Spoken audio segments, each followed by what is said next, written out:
किसान भाइयों, 6 महीने की भयंकर मेहनत, अपना खून पसीना एक करने और कड़ाके की ठंड सहने के बाद जब अप्रैल के महीने में चिलचिलाती धूप के बीच हम अपने खेत से सोने जैसा चमकता हुआ गेहूं निकालकर घर लाते हैं, तो हर किसान की छाती गर्व से चौड़ी हो जाती है। हम अपनी साल भर की खुराक निकालने के बाद बाकी गेहूं को लोहे की बड़ी बड़ी कोठियों में या बोरियों में भरकर बिल्कुल पैक करके रख देते हैं। लेकिन किसान भाइयों, असली खेल और हमारी गाढ़ी कमाई की असली बर्बादी तो गेहूं घर लाने के बाद शुरू होती है। क्या आपने कभी शांति से बैठकर इस खौफनाक सच के बारे में सोचा है कि जब हम एकदम साफ और सूखे गेहूं को लोहे की बिल्कुल बंद कोठी में पैक कर देते हैं, जिसका ढक्कन भी पूरी तरह बंद होता है, तो फिर कुछ ही महीनों बाद बरसात के मौसम में अचानक उसके अंदर वो काले रंग के घुन, सूंडी और लाल खपड़ा भृंग जैसे खतरनाक कीड़े पैदा कहाँ से हो जाते हैं? वो कौन सा गहरा रहस्य है कि बाहर से बिल्कुल सुरक्षित दिखने वाला हमारा सोने जैसा गेहूं अंदर ही अंदर खोखला होकर राख और सफेद पाउडर में कैसे बदल जाता है? क्या ये कीड़े लोहे की कोठी को छेद कर अंदर घुसते हैं, या हम किसान अनजाने में वो भयंकर गलतियां करते हैं जो हमारे ही गेहूं में इन कीड़ों को दावत देती हैं? और सबसे बड़ा सवाल, क्या खतरनाक और जहरीली सल्फास की गोली रखे बिना हम अपने गेहूं को सालों साल सुरक्षित नहीं रख सकते? आज के इस महा एपिसोड में हम गेहूं भंडारण का पूरा वैज्ञानिक पोस्टमार्टम करेंगे। आज हम इस सस्पेंस से पर्दा उठाएंगे कि बंद कोठी के अंदर कीड़े पैदा होने का असली विज्ञान क्या है, बिना दवाई के गेहूं सुरक्षित रखने के वो कौन से पुराने और पक्के देसी जुगाड़ हैं जिन्हें आज का आधुनिक विज्ञान भी मानता है। और अगर आपको मजबूरी में कीड़े मारने वाली दवाई डालनी ही पड़े, तो उसका बिल्कुल सही तरीका और उसकी वो भयंकर सावधानियां क्या हैं जो आपको और आपके परिवार को जानलेवा हादसों से बचा सकती हैं। ये जानकारी आपको पूरे YouTube पर कहीं और इतनी गहराई से नहीं मिलेगी, इसलिए इस वीडियो को बिना भगाए अंत तक जरूर देखें। सबसे पहले विज्ञान की नज़र से इस सबसे बड़े सस्पेंस से पर्दा उठाते हैं कि बिल्कुल बंद कोठी के अंदर ये कीड़े पैदा कहाँ से होते हैं। किसान भाइयों, कीड़े कोई जादू से पैदा नहीं होते और ना ही वो लोहे की कोठी को बाहर से छेद कर अंदर आते हैं। असली और कड़वी सच्चाई ये है कि जब गेहूं खेत में पक रहा होता है या कटाई के बाद खलिहान में पड़ा होता है, तभी घुन और भृंग जैसे कीड़े उड़कर आते हैं और गेहूं की बालियों और दानों के ऊपर अपने अंडे दे देते हैं। ये अंडे इतने ज्यादा बारीक और छोटे होते हैं कि हमें नंगी आंखों से बिल्कुल दिखाई नहीं देते। जब हम गेहूं को थ्रेशर से निकालकर बोरी में या कोठी में भरते हैं, तो वो हजारों अंडे भी उसी गेहूं के साथ छिपकर कोठी के अंदर चले जाते हैं और वहां गहरी नींद में सो जाते हैं। अब सवाल यह है कि ये सोए हुए अंडे फूटकर खतरनाक कीड़े कब बनते हैं? यहीं पर हम करते हैं अपनी वो 3 सबसे भयंकर गलतियां। हमारी पहली और सबसे बड़ी गलती है गेहूं में नमी का होना। किसान भाइयों, गेहूं का सबसे बड़ा दुश्मन कोई कीड़ा नहीं है, बल्कि नमी है। अगर आपके गेहूं के दानों में नमी 10 या 12% से ज्यादा रह गई है, तो बंद कोठी के अंदर भयंकर उमस और गर्मी पैदा होगी। इसी उमस को पाकर वो छिपे हुए अंडे तुरंत फूट जाते हैं और उनमें से लाखों कीड़े बाहर निकलकर पूरे गेहूं को अंदर से खोखला करना शुरू कर देते हैं। इसलिए भंडारण से पहले गेहूं को चिलचिलाती कड़क धूप में कम से कम 2 से 3 दिन तक अच्छी तरह सुखाएं।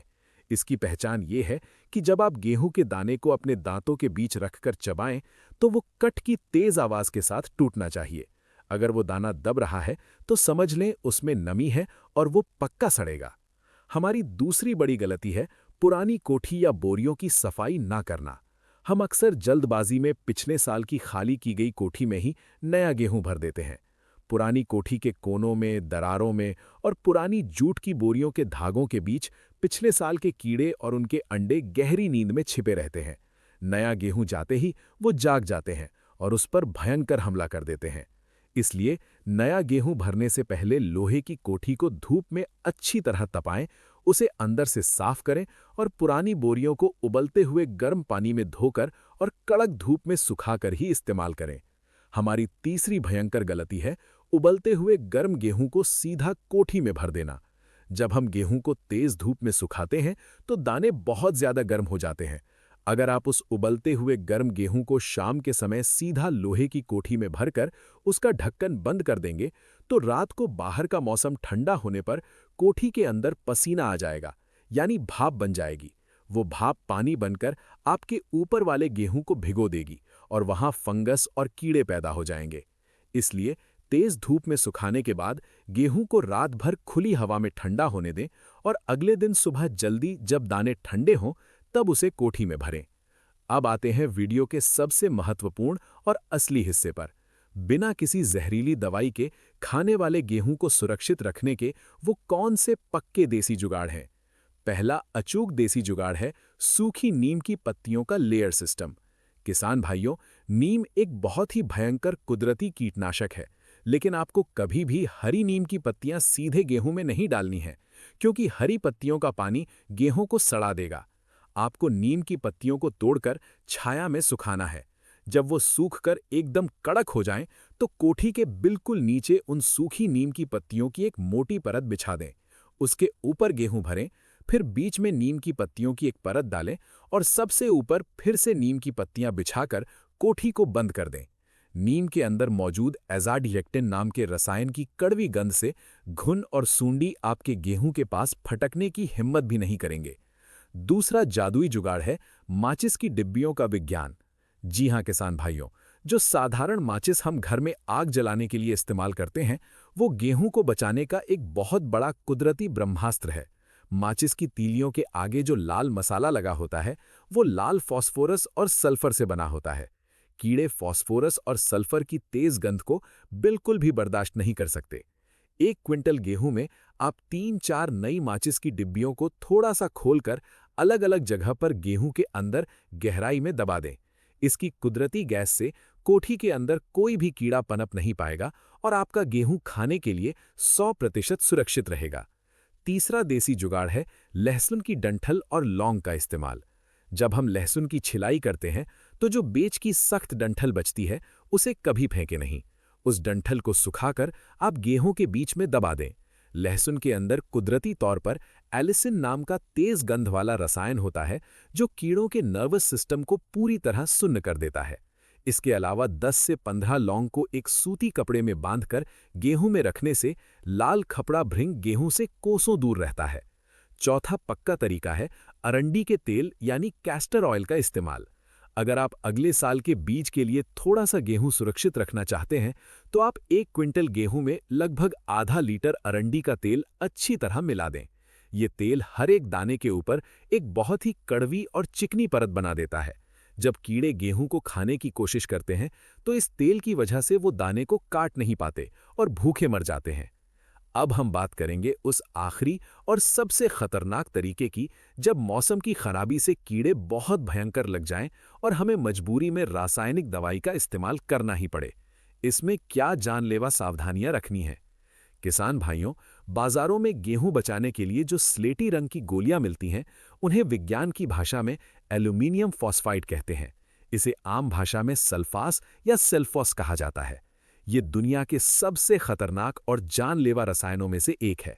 सल्फास की गोली हवा की नमी के संपर्क में आते ही फॉस्फीन नाम की एक बहुत ही जहरीली गैस छोड़ती है।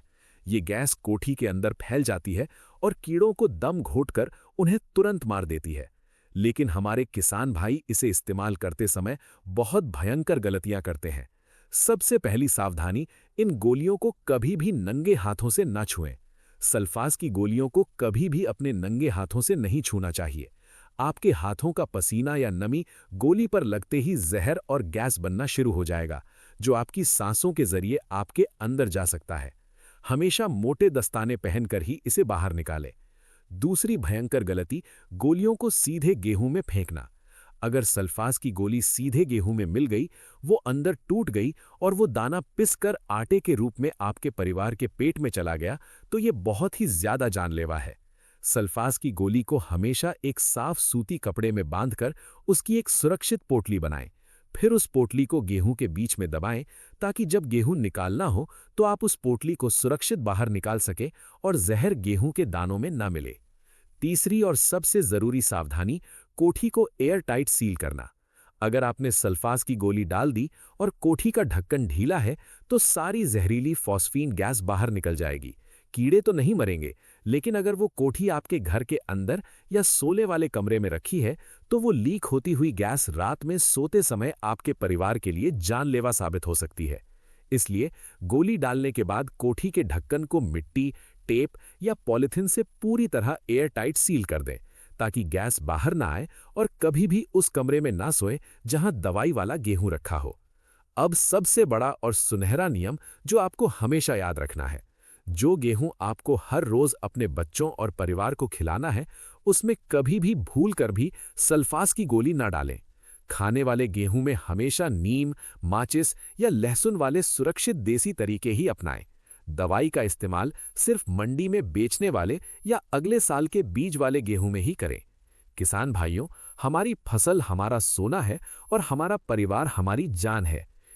इतनी भयंकर मेहनत से पैदा किए गए इस सोने को अगर हम थोड़ी सी वैज्ञानिक समझ और पुराने देसी विज्ञान के साथ भंडारित करेंगे, तो हमारा एक दाना भी बर्बाद नहीं होगा और हमारा स्वास्थ्य भी हमेशा सुरक्षित रहेगा। एआई खेती चैनल का हमेशा से यही मकसद रहा है कि हम आपको सिर्फ खेती पैदा करना नहीं, बल्कि उसे सुरक्षित रखना और उसमें से असली मुनाफा कमाना भी सिखाएं। उम्मीद है गेहूं भंडारण के इस असली विज्ञान और इन पक्के देसी जुगाड़ों की ये पूरी सच्चाई आपको बहुत पसंद आई होगी। अगर आपको हमारी ये भयंकर और पारदर्शी वैज्ञानिक रिसर्च पसंद आई हो, तो इस वीडियो को तुरंत लाइक जरूर करें। आपकी एक लाइक से हमें खेती की ऐसी ही असली और वैज्ञानिक सच्चाइयों को आपके सामने लाने की ताकत मिलती है। ऐसी ही पक्की, सच्ची और एडवांस वैज्ञानिक जानकारी हमेशा सबसे पहले पाने के लिए हमारे ईआई खेती चैनल को अभी सब्सक्राइब करें। इस असली जानकारी को सिर्फ अपने तक ना रखें। इस वीडियो को अपने सभी किसान भाइयों के साथ, अपने सभी व्हाट्सएप ग्रुप्स और फेसबुक पर ज्यादा से ज्यादा शेयर जरूर करें, ताकि देश का हर किसान अपनी साल भर की गाढ़ी कमाई को कीड़ों से बचा सके और अपने परिवार को जहर मुक्त गेहूं खिला सके। मिलते हैं अगले वीडियो में खेती की एक और शानदार, पक्की और एडवांस जानकारी के साथ। तब तक के लिए अपनी खेती को आधुनिक बनाते रहें, मेहनत करते रहें, खुश रहें और संपन्न रहें। वीडियो देखने के लिए आपका बहुत बहुत धन्यवाद। जय हिंद, जय किसान।